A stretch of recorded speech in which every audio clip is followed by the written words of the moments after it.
Hey guys, what is going on? It's the first Smackdown of 2023 as the WWE gears up for the Royal Rumble. Join us now as Wrestlelamia looks at the 6th January edition of the Blue Brand and all the wildest wrestling news stories and rumors you need to know, including the latest dirt on Vince McMahon's return, a major clue the WWE is looking at a sale, talk of prospective WWE buyers, Vince wants back in running creative, a new tag team feud on Smackdown, and more. As always, we won't recap the matches, but look at the good, the bad, and the downright ugly. The good. Do you want to be the tribal chief? Roman Reigns gave Sami Zayn the rope he needed to hang himself before confronting Zayn about acting like the tribal chief and asking the honorary Uso if he wanted to be the tribal chief. Thankfully, Kevin Owens showed up before things went further. Hit Row turned heel. Hit Row's heel turn on Ricochet was predictable, but played out effectively enough that it should give Braun Strowman and Ricochet something to do until WrestleMania.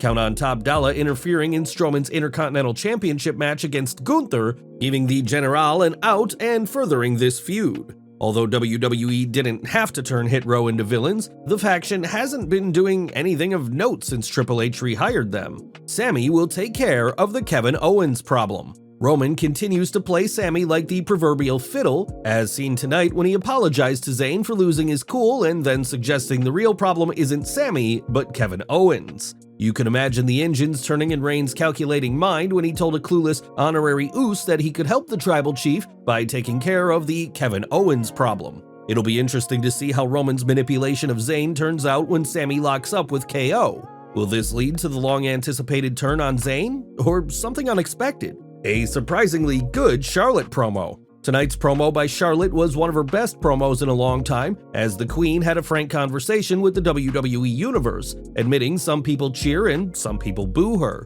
Flair went on to say that one thing that can't be denied is her determination. With the WWE apparently turning Flair babyface, this was a good beginning for the recently returned wrestler. One thing Flair has never been able to do is pull off a sustained babyface run, something which will help her cement her legacy. Nonetheless, while Wrestlelamia isn't sure her long babyface run will resonate with the fans, at least it started off well.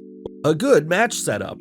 Escobar vs. Kofi Kingston was a no-brainer when it came to matching up two exciting performers against each other. That's one of the benefits of the WWE's deep roster. What made this next level was that the WWE took the time to set the match up, in this case using a backstage segment. Here, Legado del Fantasma crossed paths with the New Day backstage, with Escobar praising Kofi Kingston's past Royal Rumble performances, but telling the dreadlocked Dynamo he can't wait to eliminate him this year.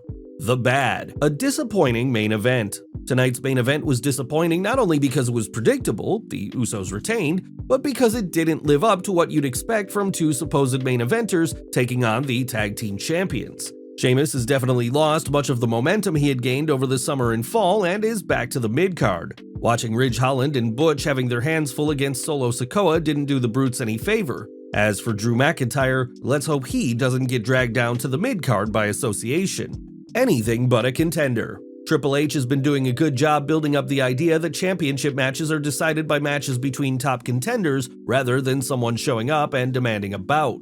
While Charlotte's challenge last week could be explained as an isolated incident, the idea of Sonya Deville challenging for anything but the 24/7 championship was insulting and undid some of Triple H's work in adding prestige to the WWE's titles. Jobbing Madcap and Emma. Tonight's mixed tag match between the teams of Madcap Moss and Emma versus Karrion Kross and Scarlett was a dud. While the purpose was to continue Karrion's hunt for Rey Mysterio, the flat match was a waste of time and cemented Madcap Moss and Emma as a cute couple who will be dating a lot on Main Event, judging from their win-loss record. As for Scarlett's performance, she showed why she's a fantastic manager and best used outside the ring. The downright ugly. Nothing ugly, but you have to wonder whether the newly returned Vince McMahon booked some of tonight's matches and segments. Other than the Roman Reigns, Kevin Owens, Sami Zayn intrigue, this was uneventful.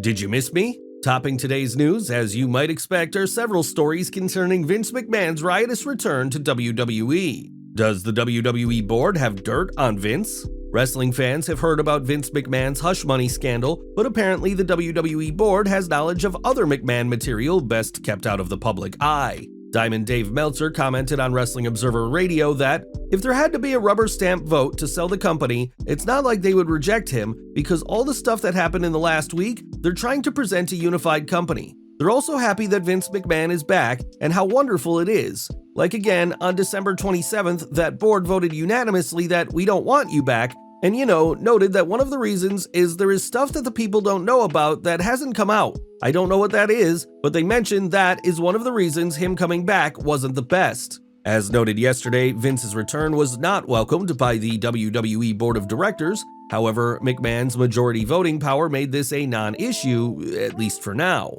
As Wrestlelamia has discussed, McMahon being under federal investigation could make things difficult for the WWE in a variety of ways, including a possible sale. Rumor: Vince wanted back in creative. Vince McMahon's return has led to considerable concern backstage with WWE wrestlers who, by many reports, have been much happier with Triple H running creative. However, Dave Meltzer reported on Wrestling Observer Radio that the situation almost changed as McMahon wanted back in running the WWE, including creative.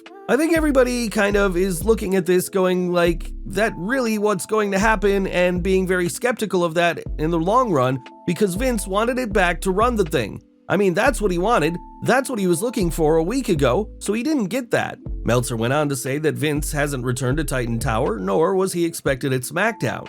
Vince's wish could still come true, so anyone who thinks Vince has no chance in hell of returning to creative should think twice. McMahon may be biding his time like any canny business person. Should William Regal be concerned about Vince's return? William Regal returned to WWE earlier this week, just days before Vince's return. Since Vince canned Regal last year, should his lordship be worried about his current employment? According to Dave Meltzer, the Regal situation is something that everyone's been talking about. I don't know if it'll affect him. Right now, Levesque is still going to have that same power. The key words in Meltzer's musing are right now.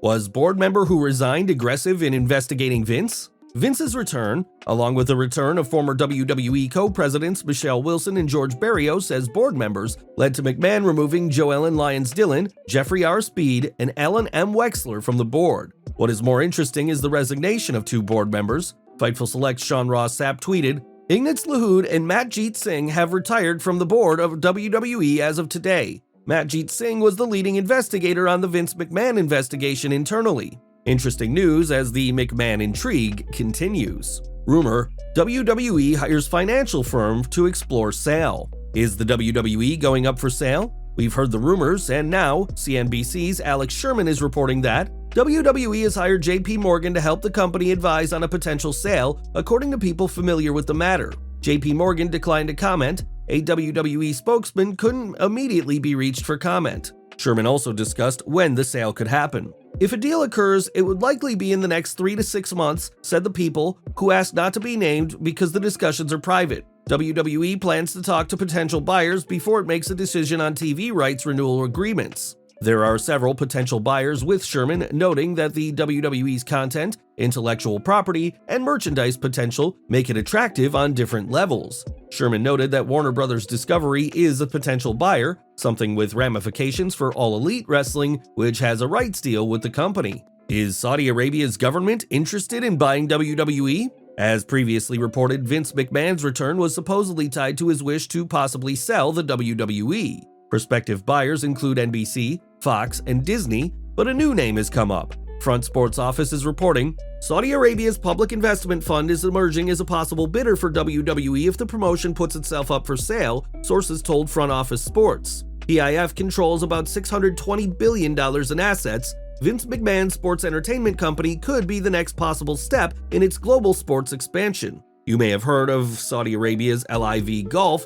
its $2 billion project to compete with professional golf's PGA Tour. LIV Golf has been criticized as sports washing, an attempt by the Saudi Arabian government to buy legitimacy in light of its alleged human rights abuses. The WWE gets $100 million annually from Saudi Arabia to hold 2 wrestling events in their nation, money which is significant to WWE's revenue and which has been criticized as another example of sports washing. New feud on Smackdown? Last but not least, it appears that the Viking Raiders will be feuding with Drew McIntyre and Sheamus. Eric and Ivar attacked Drew and Sheamus after Smackdown went off the air. This could be one hella feud, as both teams are known for their hard-hitting matches. Well guys, there you have it, Wrestlemania's look at the 6th January edition of Smackdown, including the good, the bad, and the downright ugly, as well as the wildest news stories and rumors you need to know in wrestling. Be sure to leave your comments, and don't forget to subscribe to our channel, follow us on Instagram and Twitter, and I'll see you next time for some more